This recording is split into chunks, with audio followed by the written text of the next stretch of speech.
Yeah, all we need is a dancing clown. I was wondering, how did you find out you could do that with those batteries?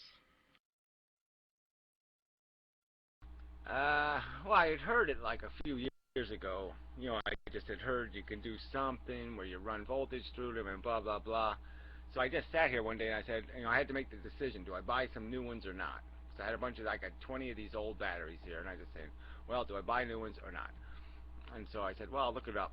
And so I looked it up online, and I found guys doing it with a welder, but they were doing it to like battery packs, you know, so they were like 7-volt battery packs, and so they needed a higher voltage.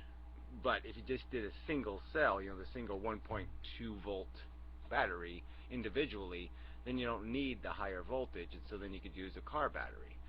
And so that's how I figured it out.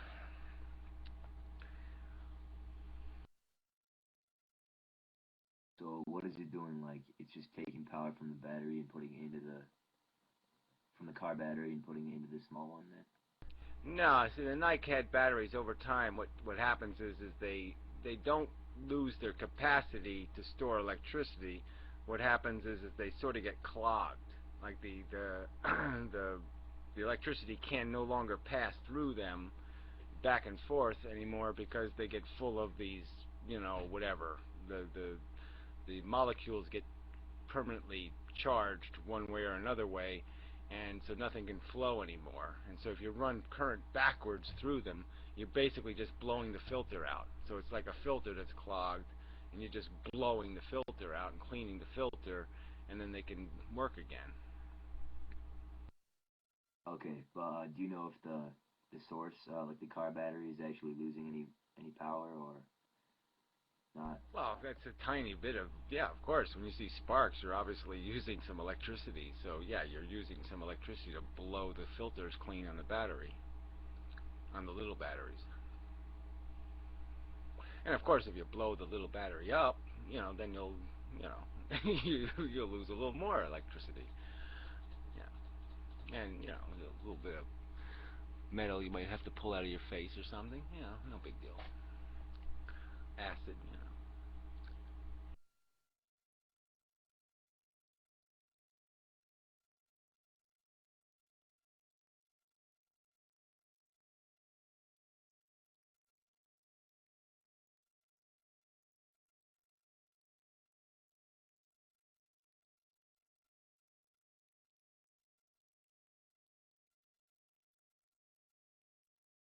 Hi, were you going to be doing any more interviews with Holland's Network? I kind of like the one you actually did the last time.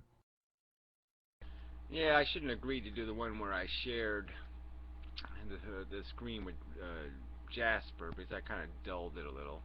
But yeah, there's no real point in doing it because it's like, yeah, we already said what we got to say. I mean, I've sort of, you know, beat the hell out of their, you know, I killed their unicorns right in front of them.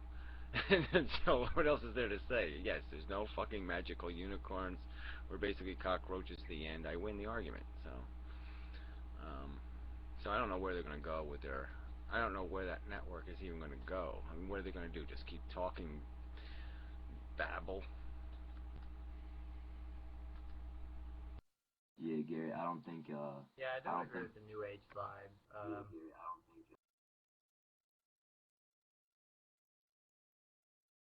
sorry, go ahead. Sorry, you can go ahead.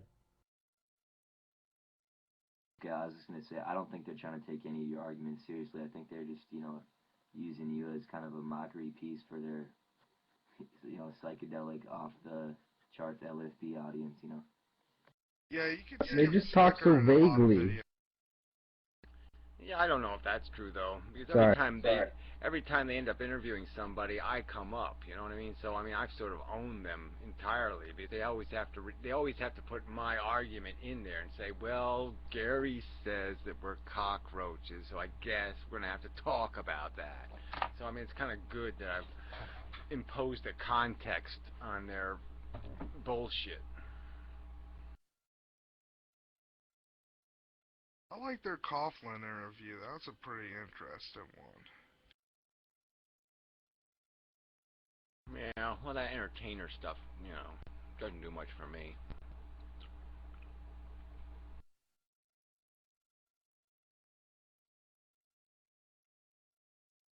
Yeah, I I mean, think like I like the language. We interrupted each other again. Sorry. Go ahead. no man, take it.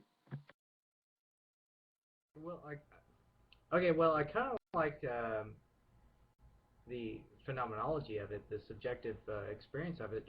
The only problem is they give this really fantasy-oriented, like this kind of mental masturbation orientation towards what they're saying, and I don't agree with that. I think that's I think that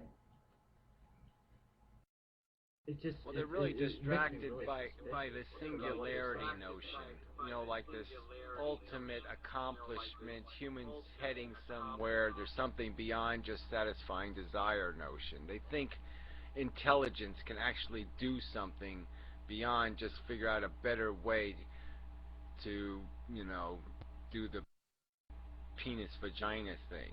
You know, and it really can't. There's nothing else for intelligence to do. I mean, what's you know, it really isn't. Is there some other equation that intelligence needs to figure out besides making human beings happy? How can we make the chocolate more chocolatey? Yeah, that's what we'll. Yeah, we'll devote our intelligence to make chocolate more chocolatey. Yeah, but they don't even think. You said they think X, Y, Z. I think they just want. They want to believe stuff, and so they say, "Oh, this is the way it is," and there's no basis. There's no thoughts. I mean, I don't.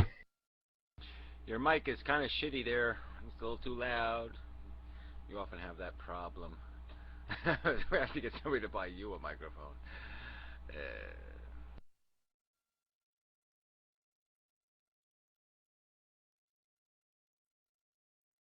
Yeah, but at a certain point, it becomes a bit self-fulfilling to say that life is just shit. I mean, you have ultimately it boils down to the point you have to do something, and you have to do something pragmatically.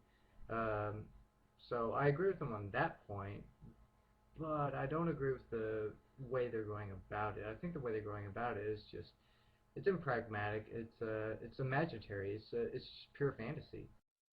Well, they don't have any. Yeah, they don't limit themselves to some realistic context. They think human beings. Oh, well, human beings all can love each other, and we won't hurt each other. We won't steal from each other. And we won't.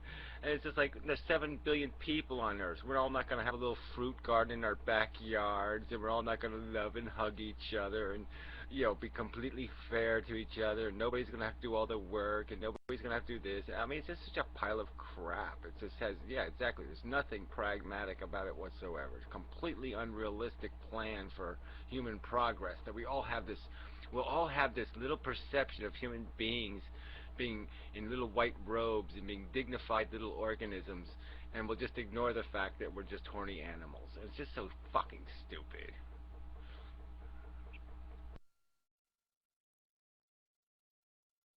Right, and we're always going to disagree with each other. We're always going to have disagreements and things like that. I mean, it's kind of this utopia they're trying to propose, and I don't know that I agree with that extreme. Well, and it's also built on this premise that somehow nature, it's like this Garden of Eden crap, like somehow nature is made that way, that somehow if we just get in touch with the Gaia, you know, the Gaia vibes, that everything will work out just fine. All of a sudden the crocodiles will, you know, just come up and lick our face and shit. Oh, yeah, well, the crocodiles Indians love had us. a good thing going.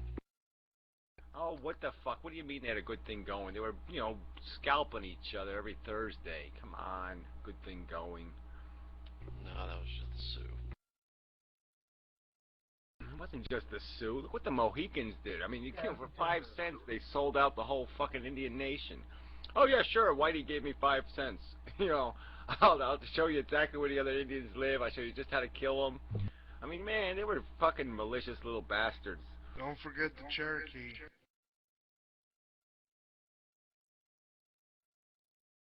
And Just saying, they had lots of problems. There was nothing fucking perfect about Indian life. That's all I'm saying. Aztecs had baby sacrifices on pyramids.